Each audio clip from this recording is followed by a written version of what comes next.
bonsoir Martin, on est rendu à numéro 4. 4. On reste... on a fait du peated tantôt, on a fait Cosworth. Oui. On reste dans le peat, mais on descend un petit peu en termes d'ABV, on est à 55%. Ce que je vous présente, c'est fait par Brave New Spirits, qui est un IB, un Independent Bottler. Et c'est du Hardfroig.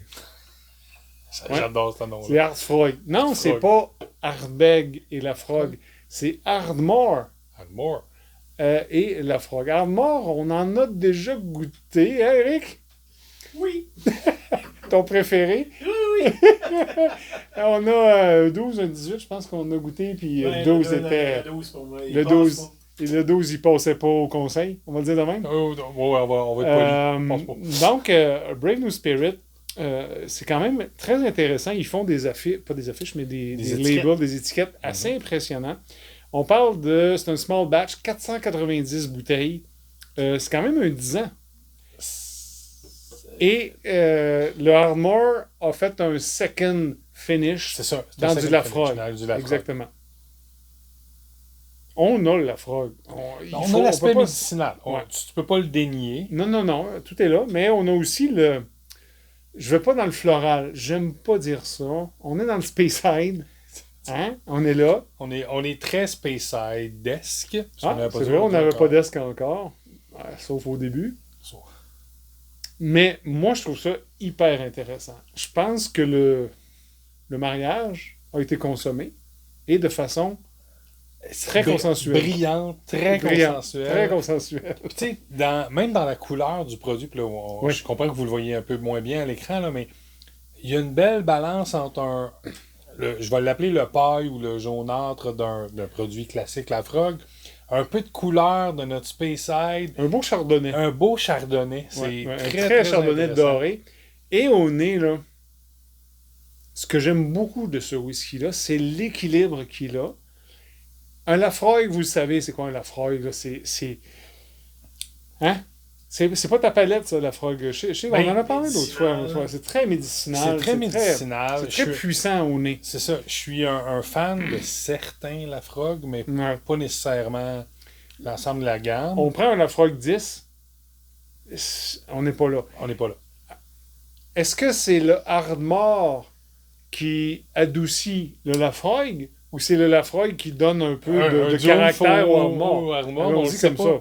On va le dire comme ça, ouais. Mais ce que j'aime, c'est l'assemblage puis la balance entre les deux, comme tu disais tout à l'heure, Alain, fait un produit hyper intéressant. Au nez, j'enlève l'étiquette, on sait pas c'est qui, rien, je ferais « Oh my God, hey, c'est intéressant ça. Ouais. » Puis je veux aller plus loin. Puis je vais forcer la note. Vas-y. Je vais prendre ton exemple de dire « Je te cache l'étiquette, je te mets ça dans un blind. » Tu pourrais peut-être penser même que c'est un Ardbeg. Oh!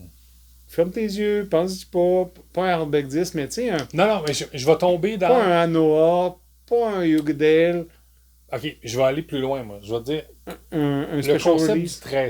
Du 13 ans. Un special release avec un finish spécial. Voilà. Là, je peux le voir. Un Ardbeg 10, non. Non. C'est pas assez meaty. Mais tu comprends-tu que ça pourrait être un Smokyverse? Oui. Ça pourrait être un Special Edition, un Committee Release, un peu funky. Oh, j'étire la sauce. Oui, non, tu te rappelles, mais le Fumination qu'il y avait eu d'Ardbeg. Oui. Qui était un peu hors norme. C'était pas nécessairement un Ardbeg classique. Ouais. On n'a pas le meat. Je comprends ce que tu veux dire. J'ai une bonne présence de peat. Le Lafroig donne le peated, le fumé au Ardmore, mais n'est pas... ne l'outrepasse pas. Mm-hmm. Il n'est pas overpowered, désolé de l'anglicisme. Non, mais c'est très bien dit. Du moins au nez. On va en bouche, Slanja. Slanja.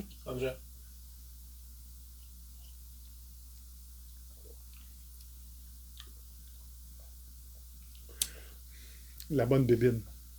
Ah, tu vois? Là, j'ai ton Ardbeg. Oui, hein? Et voilà. Oh, oui. Là, j'ai le côté meaty. salé un peu plus. Moi, personnellement, je trouve qu'on perd la frog. Ben, tu vois, moi, je perds l'Ardmore. Ah, ben tu vois. Tu vois? Je pense que le côté du distillat d'Ardmore, on a goûté le 12 et le 18. Le 18 est excellent, là. J'enlèverai rien. Le 12, on est resté un peu pantois. Pantois, ouais. Je sais pas combien de temps il a passé dans le casque de la frog. Je peux essayer de voir pendant que je continue à vous parler. Mais Brave New Spirit a fait quelque chose. C'est un assemblage super intéressant. Et 10 ans, là. Oui. C'est un 10 ans. Il y a un age statement, là. Mais je reviens, Alain, puis pour moi, c'est... Au nez, je te le donne, c'est un Lafroc. Je veux dire ça comme Mais ça. en bouche, c'est un hardbag, hein? Mais en bouche, c'est un Ardbeg. Ouais. Puis là, c'est pour vous donner des références. C'est pas un Ardbeg, c'est un Ardmore avec un Lafroc. Mais ce que ça vient chercher comme dans vos palettes, comme saveur, c'est le meaty, le sucré du barbecue du Ardbeg. C'est impressionnant. Et je pense que c'est le Highland de Ardmore qui t'adoucit le Lafroig. Le Lafroig. Mais j'aimerais vraiment savoir c'est quoi le Lafroig qu'il y avait dedans et combien de temps il a demeuré dans le baril. Ben parce que ça lui donne tout son punch. Ça lui donne son punch, mais en même temps, si on fait affaire avec un baril de Carlias versus un baril de 10 ans, versus un Virgin... pas un Virgin Oak, mais le... Oak Select. Le Oak Select. Ouais. Ça change la donne sur le type de Lafroig que vous avez. Là. Et puis, combien de fois il y a eu de Lafroig dedans? Il y a peut-être 3 ans, 4 ans, pas 3 ans, mais 3 types de J'essaie de... Distillat, hein? Mais c'est bon. Mais t'aimes ça? Oui, j'adore ça. Non, Brave New Spirit, c'est un IB que je ne connaissais pas avant que je reçoive ça. Ils s'en viennent de plus en plus au Canada. Surtout Rest of Canada, on va dire demain. On va dire comme ça. C'est comme là, c'est de là que ça vient. Ça aussi, ça fait partie du club de whisky, à peu près 150$. Mettons que le Rest of Canada a gagné à la loterie. Mettons... Oh! Un petit point ici à la SAQ. Oh, pas du tout. Non, mais ça, c'est le fun d'attraper ça dans différentes situations. Mais vraiment, un beau mix. Très beau mix. Si vous m'aviez dit, hey, j'ai un Ardmore, mais... sérieux? L'expérience qu'on a eue? On en a rien, tu l'as dit tout à l'heure. Le 18, intéressant, c'était bon. C'est pas le premier whisky que je vais retourner voir. Non, c'est certain, mais le mariage de ce produit-là, je vais te l'amener comme ça, Martin. C'est un whisky des Highlands. OK? Oui. Pas des Highlands, mais des Highlands. OK? Oublie que c'est Ardmore ou pas. C'est sûr que le distillat fait en sorte que c'est un Ardmore. Et il a fini sa vie dans un fût de Lafroig. C'est un très bel équilibre, un beau mariage, comme je le disais tout à l'heure. Sérieux, c'est quand même bon. C'est plus que bon, c'est excellent. Je suis très, très honnête. Je suis agréablement surpris du produit et de l'assemblage qu'ils ont fait. Le vrai challenge, ça va être... Sont-ils capables de le refaire une deuxième fois? Assurément que non. C'est un small batch de 500 bouteilles. C'est fini après ça. Il n'y en a plus. Peut-être que vous, amis, cousins bretons et en France, etc., vous avez accès plus facilement à Brave New Spirit, je ne sais pas. Ouais. Mais ils font vraiment de belles choses. Allez sur leur site, c'est vraiment intéressant. Fait que, on arrête ça à 4? On ne sait pas, hein?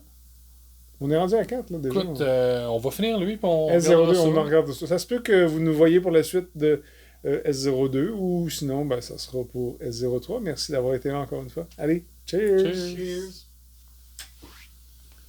C'est bon, hein? Tabarnak, ça! Hey, je l'ai su!